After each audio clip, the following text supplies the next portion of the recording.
What's going on, everyone? Got a 2024 Grand Highlander. We're going to reset some of the reminders you might get on the dash. Service reminders, just had your oil change, things like that. What you're going to do is go ahead and press over to the right using these buttons right here. You'll notice that the menu has changed right here. All right, so right now it says we're in menu 3. If we go back over to the left, go into menu 2 and the menu 1. We're gonna go into menu 1, okay, we're gonna make it easy. We're gonna press and hold down OK, and that's gonna get us into this menu here. Then we're gonna go down until we see settings. Go ahead and press OK.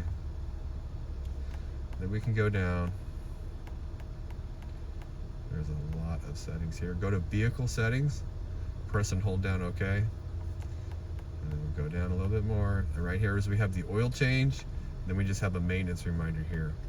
So depending on what you have going on, you can go ahead and reset the oil change. We definitely changed the oil in this car today.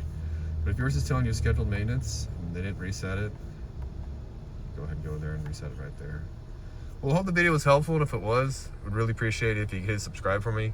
That really helped the channel out. Leave me a comment, hit the thumbs up. I really appreciate it. Thanks for watching.